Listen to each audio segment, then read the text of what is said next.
Champaign County Agriculture Today with your host, Dennis Riggs.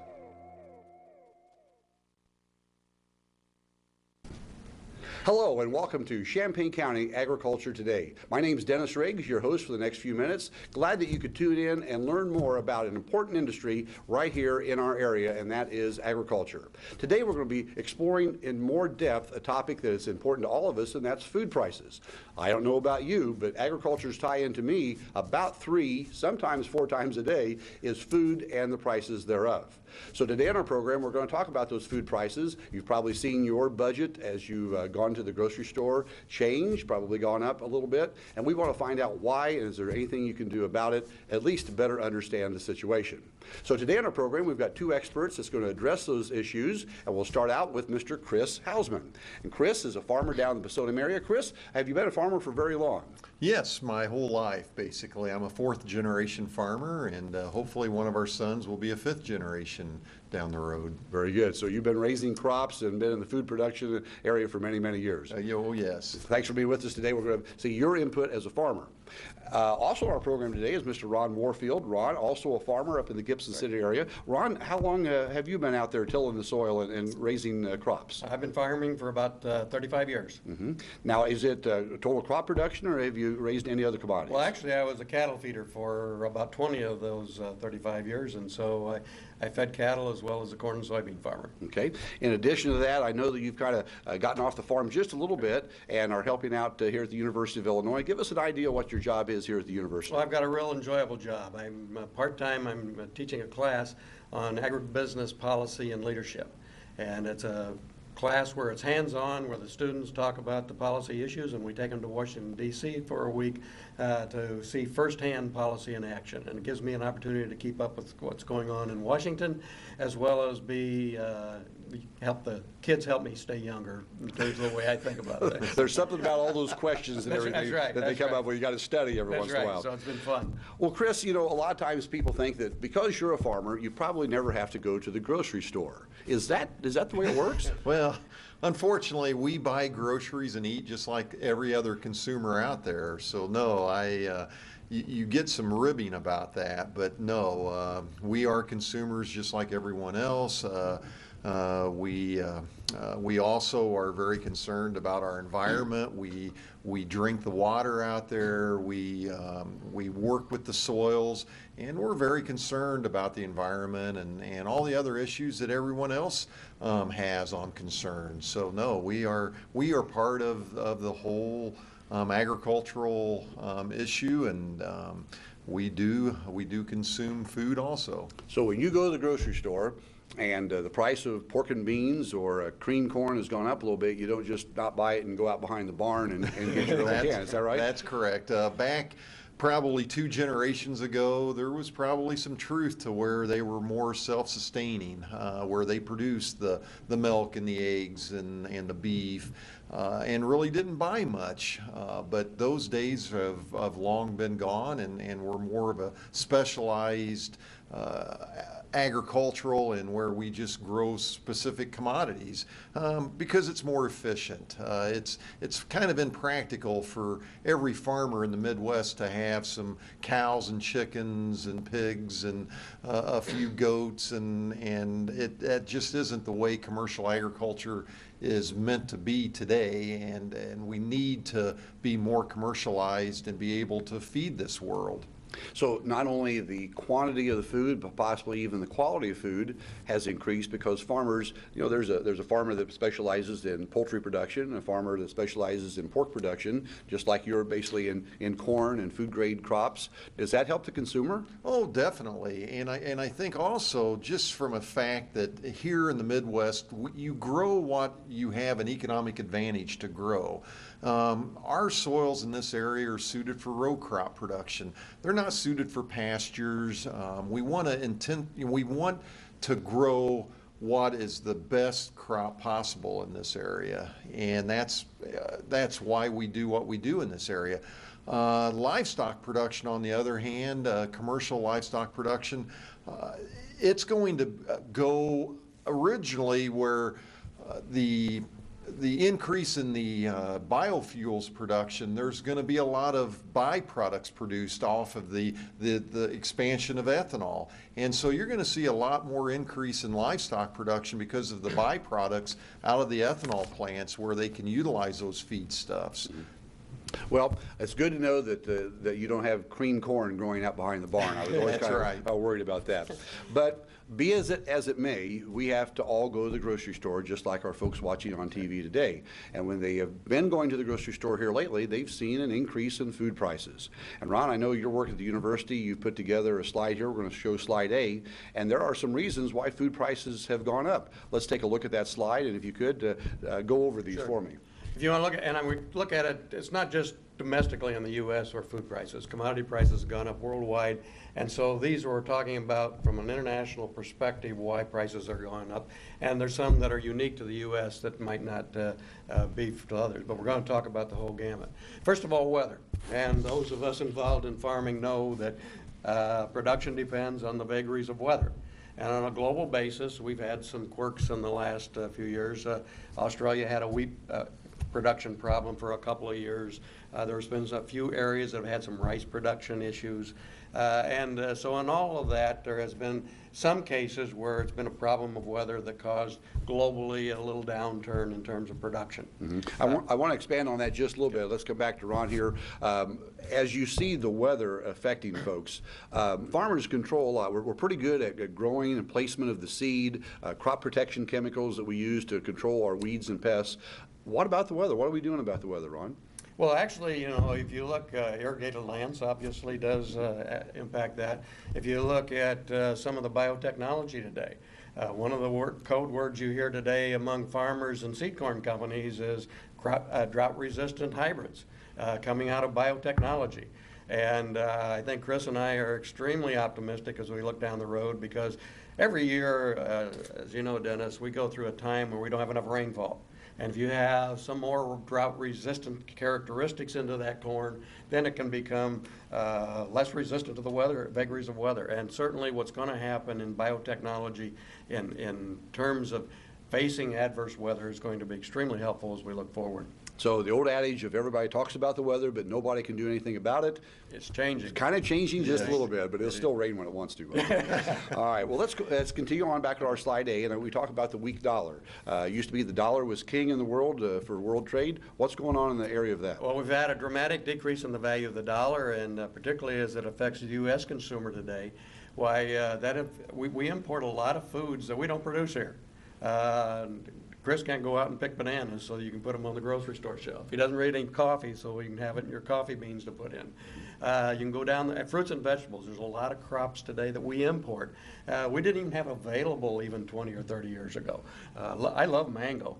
How many mango trees have you seen around the U.S.? Any down Pisodum? No. Okay, none. Just checking. All right. And so there's a lot of things that we import. We get the benefit of a broader diet and have a lot more quality of different products that we have access to, but when the dollar is weaker, that costs the U.S. consumer more.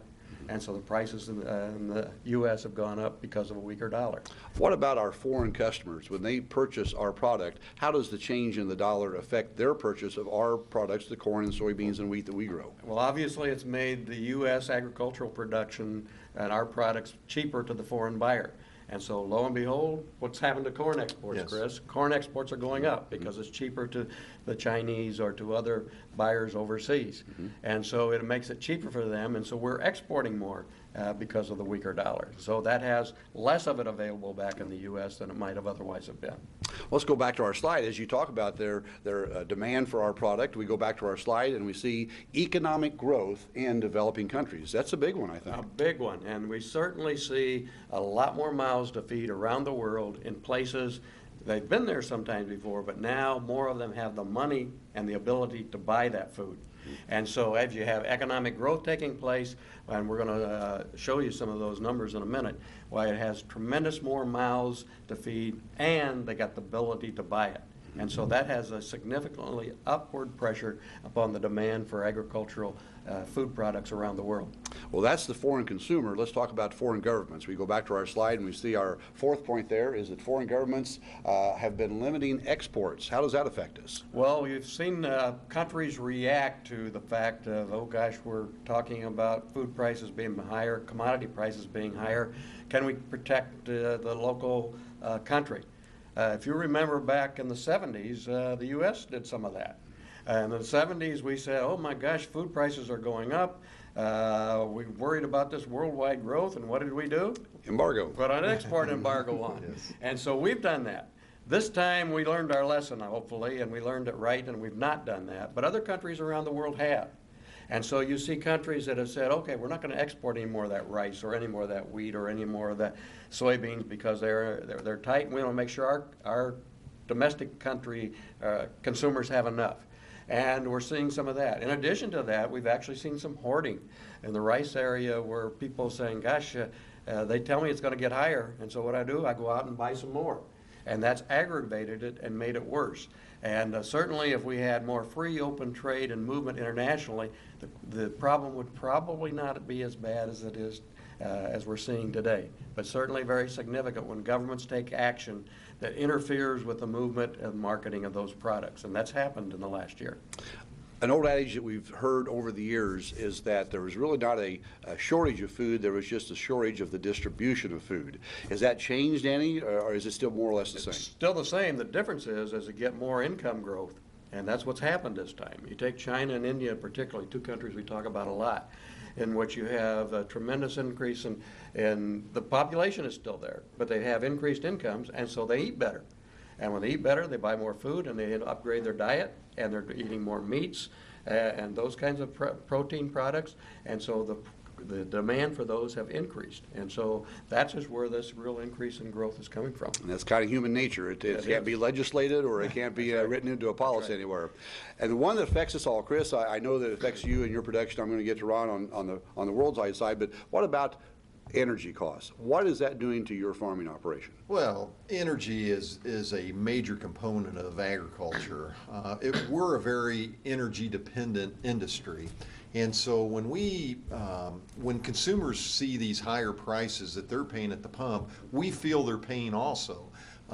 Diesel fuel, for instance, we're paying upwards of $4 a gallon now for diesel fuel on the farm, non-highway use. And probably 3 years ago, Dennis, that would have been probably $1.50 a gallon. But not only that, fertilizers are very energy dependent. Nitrogen fertilizers, for instance, the component of that is natural gas. Natural gas has went up considerably. But all the input costs on the farming side, which is again energy dependent, has went up. So it has gotten into our bottom line and it's affected our profitability. Well, let's put some numbers to that. Ron, we've got a nice slide 18 here that we're going to go to, and that talks about the breakdown of what the energy, transportation is doing to the retail food prices. Talk about these, the breakdown in the prices. Yeah, and if you look at this is for the U.S., so we're coming back to the U.S. as opposed to on a global basis, but the same principles will be involved. And you can see if you talk about what's happening to food prices, if you focus in on the farm products, the raw farm products only accounts, we're talking very specifically now, and this run-up right now in 2008, where we're seeing this faster increase in food prices than what we've traditionally seen in the last few years. Only 29% of that can be attributed to the increase in raw product. And so then you're talking about, okay, where's the other 71%? Mm-hmm. The bulk of it's in energy. Mm-hmm. Transportation, fuel, and energy, the kind of things that Chris was talking about. But it's very expensive to move the raw product. And we have most of the increase in this now, 44% according to the most recent data, is coming from energy costs, fuel and transportation to move the food products or the raw products to the consumer. So that's the biggest reason why food prices are going up. Next to that, if you look at labor and other expenses, why that accounts for another almost as much as the raw commodity. So the raw commodity really has a very, very small proportion of the total impact on food prices. And we're seeing it, as I think this chart does a great job of explaining that, and that the biggest single factor is fuel, transportation, and energy. Our chart that we looked at there kind of talked about the domestic side of the food costs. Let's go now globally and talk about moving our product from the ports of St. Louis or ports of New Orleans and the Great Lakes over to our domestic and now to our worldwide consumers. Does that have an effect with that? If you look at charter vessel rates today, obviously they've gone up, they've more than doubled actually. And so to transport it overseas way has gone up. And we already talked about the value of the dollar. The dollar comes down, makes it more expensive for the people overseas. And so their costs go up. The cost of the consumer in China or India or other countries around the world. And so all of those come together in terms of saying, first of all, energy. Now we're saying the weaker dollar, when you go outside the U.S., has increased their food prices as well. Let's take a picture and look at that weaker dollar index. If we go to slide B, this is a great graph that lets us see what that dollar index has done. Take a look at the historical factor. I think we're going back to oh gosh, into the 80s, the mid-80s, 1985, I believe, and we've seen that change. Explain what that's showing to us, Ron. Well, basically, if you take a look at all the currencies in the world and you had to buy the dollar with it, why, what would it cost you? And you can see that it's gone down, and you certainly look at the terms of the price they are. That actually takes you only through the end of 2007. And it's gone on down. So right now we're at the weakest dollar that we've seen for a number of years. And I misspoke earlier. The weaker dollar makes the food cheaper overseas. That's right. And it's more expensive to the U.S. consumer. And I said I had it just backwards when I explained that before. And so what we're saying here is that any time in the last 25 years here on that chart that you have seen the weakest dollar that we have seen. You provided us with a chart. You talked about how as people have more money in other countries, they become more middle class, let's say, and their diets change. They're actually what they consume. Let's go to slide C, and what this is going to show us in graphical form is the fact that the increases in middle class consumers has changed a lot. Tell us what we're looking at there. This is just in the last 10 years. This is a chart that Dr. Thompson has used a lot, and it's, I just think, very, very dramatic. And this is only from 1996 through 2006.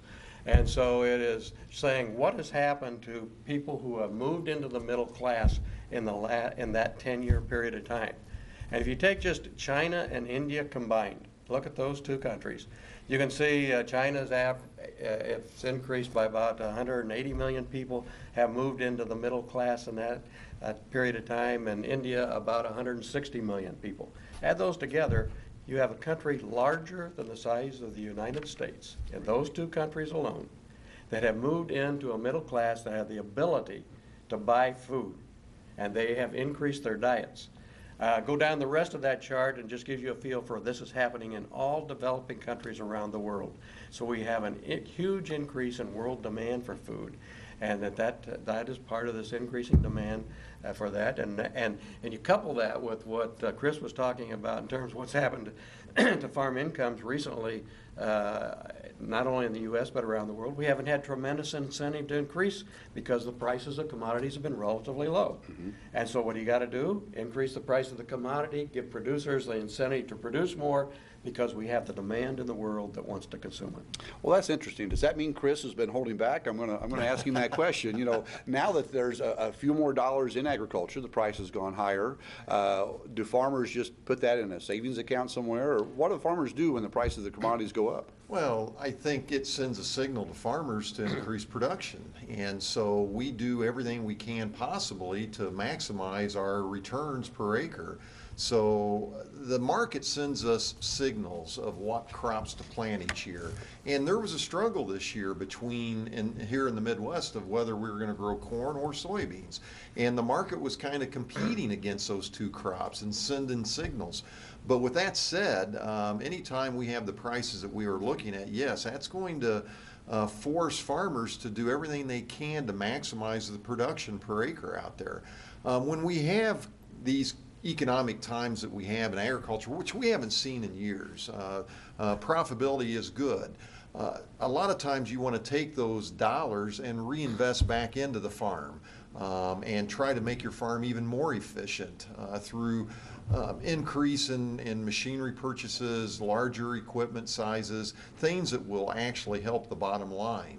And so when we do have profitable years, we try to improve our operations through these purchases. And then also we need to think about the future, put money away for savings, all kinds of things that other consumers worry about of, are they going to have money for retirement? So we try to take advantage of these good times that we are having right now in agriculture. I've heard a lot of people over the years that talk about how farmers always complain about the weather, about a machinery breakdown or something. But I've heard farmers tell me before, we're just trying to grow that perfect crop. Yes. And I think that is a good indication of the type of job that farmers want to do. Right. And if they do have some funds available, they do want to grow that more perfect crop. Is that right, Ron? That's right. The incentive now is to say, let's use all the latest technology we have. Technology is sometimes out there, but you don't have the ability to buy it, right, to put it in. Today we do. And what do you see farmers doing? You look at the cost of inputs.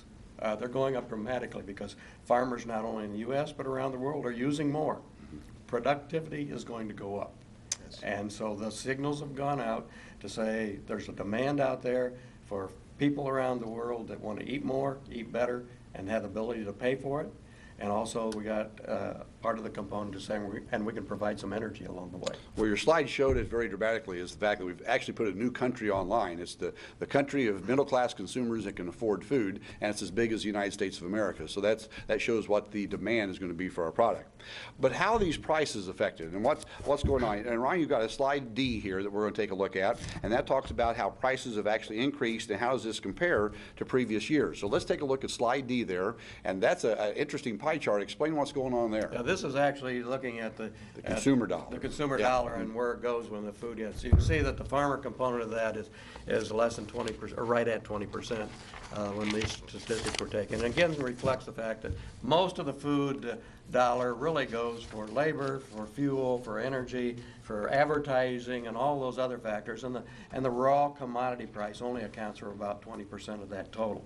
And so when you're talking about the high food prices, why the fact that corn doubled or tripled in price is having only a small proportion of that really is doing that. And we can talk about some specific commodities. Well, for example, I've heard many times the cornflakes box. Right. You take that, Chris. I don't know if you've ever seen that analogy. Can you tell us that small percent of the cost of that box of cornflakes actually comes back to your farm? Oh, yes. And even actually I could maybe relate it more specifically. We grow white corn that goes for corn chips. A bag of corn chips, if you go buy a bag of corn chips at the grocery store, you're going to pay for a 16-ounce bag approximately $3.50, upwards maybe even $4 a bag for those corn chips. As a farmer, I only receive approximately $4 to $5 a bushel for that bushel of corn. Well, a bushel of corn weighs 56 pounds, which means that you get 56 bags of corn chips out of that one bushel of corn. So you can see, if you do the math, it's a very small percentage of what we are receiving of what the consumer is paying at the grocery store for that bag of corn chips that they purchase. So it's an insignificant amount, actually. I think, Ron, you brought along a slide E. Can we go to that? Yeah, if you look at the same example that Chris was talking about. There you go. Look at cornflakes. When corn went from $2.28, which was kind of the average price in '06, to up to $3.39, well, you can see that just a box of cornflakes, it would only have added 1.6 cents. Yeah. Now, if you said it went up $3, that'd be 3 times that amount, and we've done that now. You're saying you're only adding 4.8 cents. That's the amount of corn that's in that box of cornflakes. I've heard it said many times, the box that it's put in is worth more than the corn that goes into that. And so you can see that the raw commodity has on cornflakes a very small proportion of the total, just like you were talking about the corn and the tortillas that goes to. Great example, and once again, we just need to realize that our food products that we buy on that grocery store shelves, even though they wouldn't have a beginning if it wasn't for the farmer producing the raw commodity, down the marketing chain, down the transportation chain is where a lot of these costs have been added to that. Go ahead, Ron. Yeah, and then I think you were going to show you a chart that shows, let's look at food prices today compared to what they've been historically. Okay, and that one is, which one here? We're going to go right to there.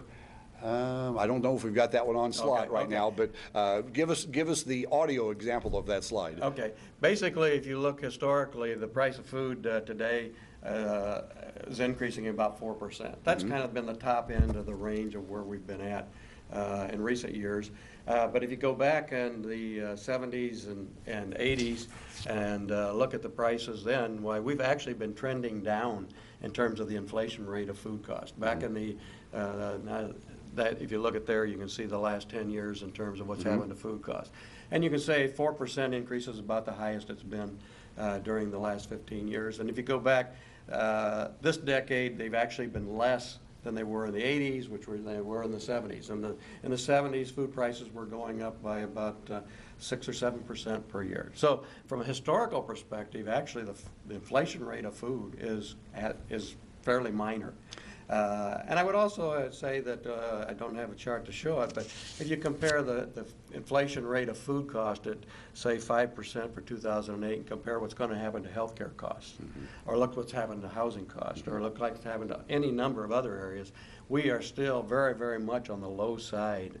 Our energy costs to fill in the fuel tank, all of those are significantly less. And so, yes, food prices are going up.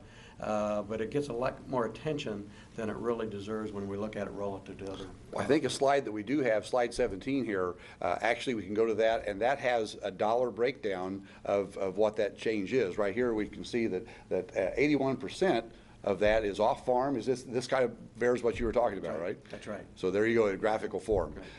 Right. Well, let's talk about. People have talked that ethanol is a big concern, and that we're replacing food and fuel.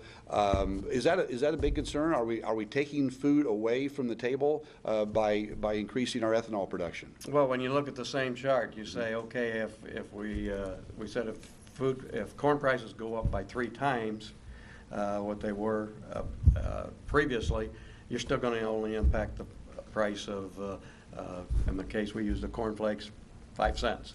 If you put it through other commodities, you're going to get a very, very small percentage of that really gets relayed into the price of food. So first of all, that's not the big it is a part of it, but it's a small part of it. The bigger part is what's happening to transportation costs, what's happening to fuel costs, and energy to transport those products to the consumer. Well, it looks like there's a growing demand. It looks like that we're going to rely upon Chris and you, Ron, as farmers to keep that demand going. Are we up for the challenge? Is the ability to produce food out there from the same number, or even sometimes little shrinking numbers of acres here in the U.S., can we still produce food? I don't see any doubt in my mind that we'll meet that challenge. The marketplace, again, will try to dictate what we do grow out there. And it is a free market, and that market is one that we are going to continue to try to meet. And I have every belief that we are going to be able to do that as farmers in this country.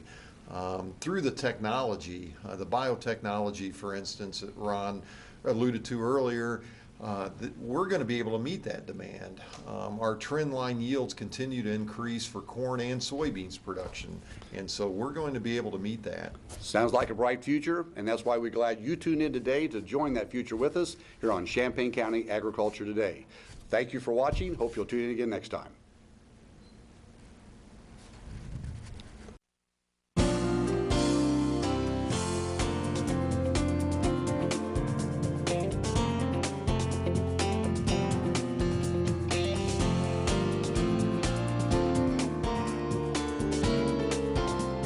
Champaign County Agriculture Today is brought to you by Champaign County Farm Bureau.